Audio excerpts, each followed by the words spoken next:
آپ صلی اللہ علیہ وسلم جب دنیا کو چھوڑ کر جا رہے تھے، جب آپ نے کہا تھا تم دو چیزوں کو مضبوطی سے تھام لینا، اگر تم اسے تھام لو گے تو تمہیں کوئی گمراہ نہیں کر سکے گا، تمہیں گمراہ کرنے والا گمراہ ہو جائے گا۔ وہ چیزیں کیا تھی؟ ترکت فیکم امرین لن تضلوا ما تمسکتم بہما کتاب اللہ و سنت رسول اللہ، اللہ کی کتاب اور میری سنت کو تم مضبوطی سے تھام لو گے تو تمہیں کوئی گمراہ نہیں کر سکتا۔ اور آج ہم کہ قرآن اور حدیث آنے کے باوجود بھی فلاں امام نے یہ کہا ہے، فلاں محدث نے یہ کہا ہے، فلاں امام نے یہ کہا ہے، فلاں عالم نے یہ کہا ہے کہتے ہیں۔ کبھی ہم نے کہا کہ حدیث میں یہ ہے، فلاں صحابی اس کے راوی ہے، وہ ڈائریکٹ نبی صلی اللہ علیہ وسلم سے سنے ہیں، سمعت رسول اللہ صلی اللہ علیہ وسلم۔ ایسے ہم میں سے کتنے لوگ ہیں جو یہ کہتے ہیں؟ الا ماشاء اللہ لوگ۔ ہمیں چاہیے کہ اللہ اور اس کے رسول کی اطاعت کرے، کیوں؟ کیونکہ ہمیں جنت میں جانا ہے، جنت میں جانے والے اعمال کرنا ہے تو اللہ اور اس کے رسول کی اطاعت ہمیں کرنی چاہیے۔ ابھی جو یہ مہینہ چل رہا ہے ربیع الاول، اس میں جو بڑی بدعات جو نبی کریم صلی اللہ علیہ وسلم کے نام سے کی جاتی ہے، اس کا وجود کب سے آیا؟ اس کا وجود 330 میں 332 ہجری میں، نبی صلی اللہ علیہ وسلم کے وفات کے بعد 332 ہجری میں اسے فاطمی سلطنت کا سلطان جو پہلا بادشاہ تھا اس نے ایجاد کیا تھا یہ بدعت کو، اور اللہ کے مخلص بندے نے 465 ہجری میں اسے بدعت کو ختم کر دیا تھا، جڑ سے اسے ختم کر دیا تھا۔ لیکن پھر بعد میں 630 ہجری میں مظفر الدین نامی شخص نے، یہ ملعون نے پھر سے اس بدعات کو ایجاد کیا، اور یہ تو اتنا آگے بڑھ گیا تھا، یہ محفلیں سجاتا تھا اور ناچنے گانے والوں کو بلا کر نبی کی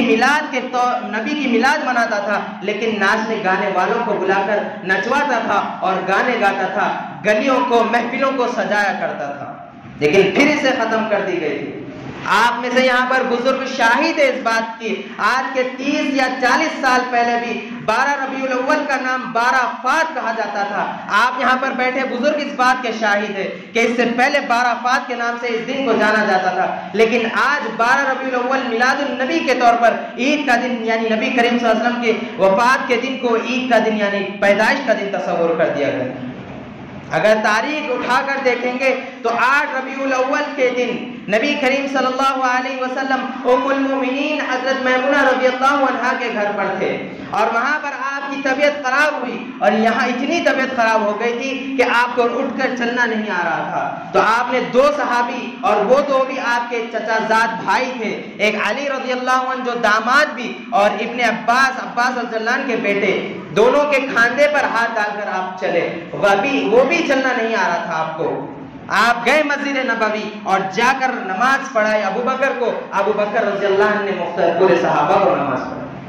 اور اس کے بعد سے مسلسل یہ 8 ربیع الاول جمعرات کا دن تھا، 8، 9 اور 10، 11 آپ مسلسل مرض الموت میں تھے، اور جب 12 ربیع الاول آ گئی تو آپ صلی اللہ علیہ وسلم کے پاس حضرت فاطمہ رضی اللہ عنہ آتی ہے اور آ کر کہتے ہیں کہ ہائے میرے بابا کی تکلیف، رو پڑتی ہے، تو اللہ کے نبی صلی اللہ علیہ وسلم انہیں خوشخبری دیتے ہیں کہ اے فاطمہ تم مجھ سے آ کر سب سے پہلے ملو گی۔ اور اس کے بعد جبریل علیہ السلام اجازت لے کر آتے ہیں حضرت عائشہ کے حجرے میں اور کہتے ہیں کہ اللہ کے رسول صلی اللہ علیہ وسلم اگر آپ اجازت دیں تو ملک الموت باہر کھڑے ہوئے ہیں، وہ آ کر آپ کی روح قبض کرنا چاہتے ہیں۔ تاریخ اٹھا کر دیکھیں گے تو ہمیں سمجھ آئے گا، 8 تاریخ، 9 اور 10، 11 کو آپ مرض الموت میں تھے، اور 12 تاریخ کو آپ کی روح قبض ہو گئی تھی، جبریل آ کر آپ کی روح قبض کیے تھے۔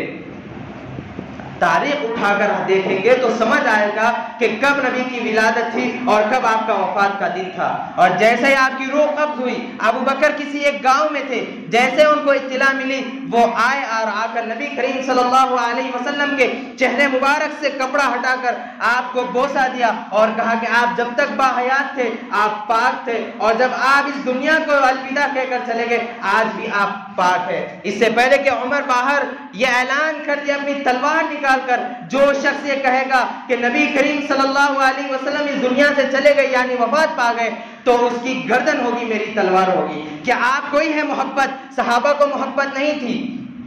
جیسے عمر کا یہ اعلان تھا تو صحابہ خاموش ہو گئے اور عمر نے کہا کہ اللہ کے نبی جلد لوٹیں گے، جیسا موسیٰ علیہ السلام 40 دن کے لیے گئے تھے، میرے نبی بھی گئے اور واپس آئیں گے۔ اور ابو بکر آئے اور عمر کو ہٹا دیے، آپ جائیں اور بخاری اٹھائے 3667 اور 3668 حدیث نمبر ہے، آپ جا کر اس میں پڑھیں گے تو ابو بکر کا بیان آپ کو ملے گا۔ ابو بکر آئے اور آ کر عمر کو ہٹا دیے بازو اور خطبہ مسنونہ پڑھا، اور یہی سورہ زمر کی أَفَإِن مِتَّ فَهُمُ الْخَالِدُونَ، آپ نے کہا کہ اے نبی، اللہ نے جو آیت نازل کی تھی کہ اے نبی آپ بھی مرنے والے اور یہ بھی مرنے والے ہیں، اور سورہ آل عمران کی آیت کہ اے نبی صلی اللہ علیہ وسلم کہ آپ ہمیشہ کے لیے زندہ رہیں گے، آپ سے پہلے جتنے رسول آئے وہ بھی انتقال کر گئے اور آپ کو بھی انتقال کرنا ہے، آپ بھی مرنے والے ہیں، اور جو آپ کے پیچھے یہ لوگ ہیں کیا یہ ہمیشہ زندہ رہیں گے؟ یہ بھی مرنے والے ہیں۔ یہ بخاری کی حدیث ہے۔ عمر رضی اللہ عنہ کو ہٹا کر ابو بکر نے یہ خطبہ دیا تھا،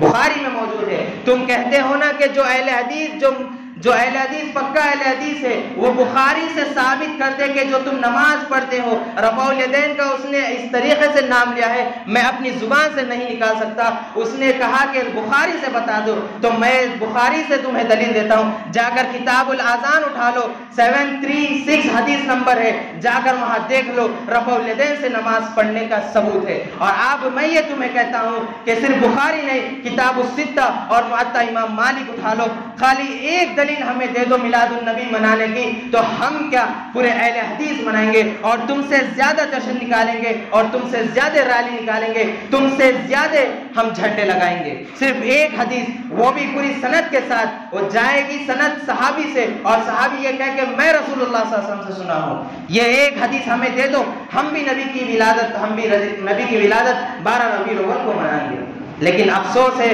قیامت کی صبح قائم ہو جائے گی لیکن ایک حدیث بھی نہیں لا کے دو گے۔ تم نے کہا کہ رفع الیدین کی حدیث، میں نے بخاری سے کتاب الاذان اٹھا لو، 736 حدیث نمبر، اس میں رفع الیدین کے ساتھ نماز پڑھنے کا حکم ہے، اور بخاری اور مسلم میں ایک بھی حدیث ضعیف نہیں ہے، یہ اس پہ متفق، سب کا متفق ہے کہ اس میں ایک بھی حدیث ضعیف نہیں ہے۔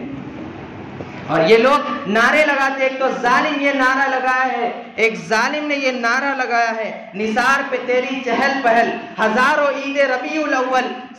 تمام جہان میں سوائے ابلیس کے سبھی عید خوشیاں منا رہے ہیں۔ ابو بکر کا یہ خطبے کے بارے میں تمہارا کیا علم ہے جو بخاری میں موجود ہے؟ ابو بکر کو تم نے ابلیس سے مشابہت کر دی، عمر فاروق کو تم نے ابلیس سے مشابہت کر دی، اما عائشہ کو تم نے ابلیس سے مشابہت کر دی، فاطمہ رضی اللہ عنہ جو صحابہ موجود تھے کیا وہ ابلیس سے؟ نعوذ باللہ۔ تم نے یہ نعرے سے تم نے یہ ثابت کر دیا کہ تم کتنے پانی میں ہو یا کتنے آگ میں ہو۔ اللہ کی قسم نبی سے ثابت نہیں ہے کہ یہ میلاد وغیرہ منانا، اور جو کچھ بدعات کے نام سے آج کی جاتی ہے، چاہے محرم کے اندر تعزیے کے طور پر ہو، یا رجب میں کنڈے ہو، یا پھر شعبان کے دن 15 شعبان کو ہو، یا پھر یہ میلاد النبی صلی اللہ علیہ وسلم جو تم مناتے ہو، یہ کیوں نہ ہو۔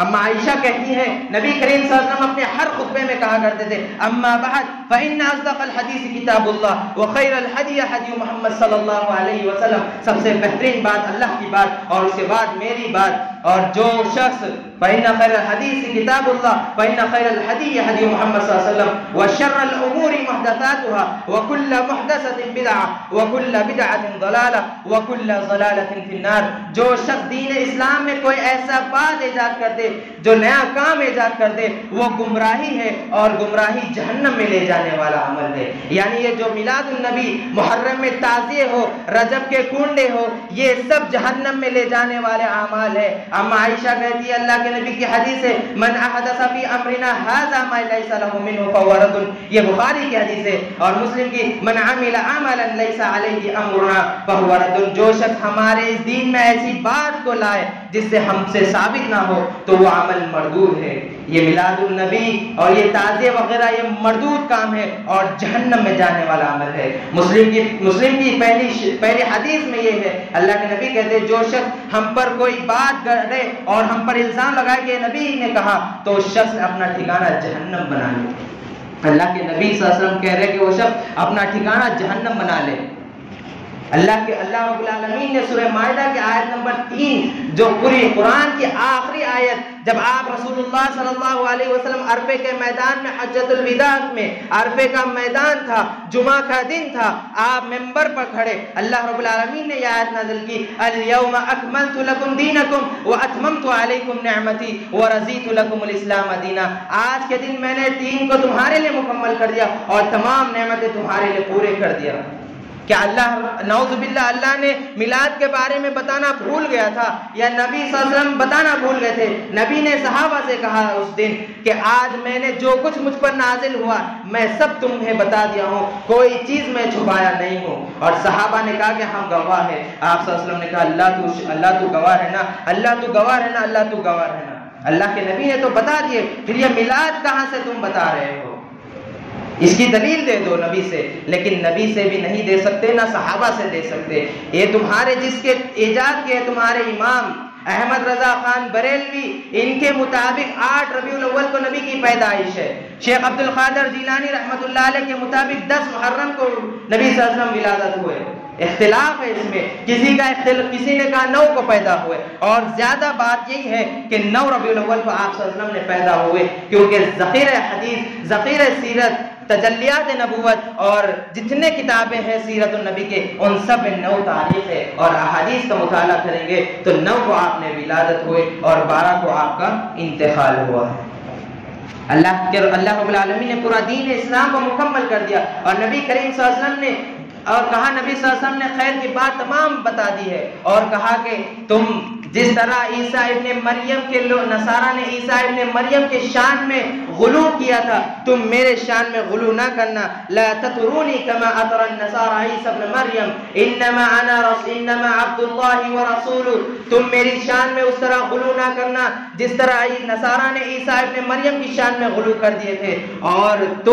میں اللہ کا بندہ اور اس کا رسول ہوں۔ یہاں پر ایک چیز ثابت ہوتی ہے کہ اللہ کے رسول بشر ہے، نور نہیں ہے، اللہ کے نبی کی حدیث ہے۔ اور تم ہمیں گستاخ رسول کہتے ہو، تم نکالتے ہو گنبد خضرا کو، تم لے کے جاتے ہو چبوتروں پر ٹھہراتے ہو، کبھی نالوں پر ٹھہراتے ہو، اور تم ہمیں گستاخ رسول کہتے ہو۔ تم گستاخی کرتے ہو اور ہمیں گستاخ رسول کہتے ہو۔ ہم تو پکے اہل حدیث نبی کریم صلی اللہ علیہ وسلم کے سنت کے مطابق عمل کرتے ہیں، اور تم اسی دن جس دن تم 12 ربیع الاول کو تم کہتے ہو کہ اللہ کے ربی صلی اللہ علیہ وسلم کا ولادت ہوئی، آپ صلی اللہ علیہ وسلم کو اللہ نے حکم دیا تم 5 وقت کے نمازی بنو، اور امت کو بھی نمازی بننے کا حکم دو، اور اسی دن تم روڈوں پہ نکل جاتے ہو ریلی نکالتے ہوئے، مسجد میں امام اور مؤذن خالی رہ جاتی ہے، مسجد پوری ویران رہتی ہے، تم روڈوں پہ رہتے ہو۔ وہ نبی کی اگر تمہیں زیادہ محبت ہے تو مسجد میں آؤ اور آ کر نماز پڑھو، جو نبی صلی اللہ علیہ وسلم نے کہا کہ نماز میری آنکھوں کی ٹھنڈک ہے، آ کر نماز کو پڑھو، اور ہمیں تم گستاخی کا لیبل دیتے ہو، ٹائٹل دیتے ہو۔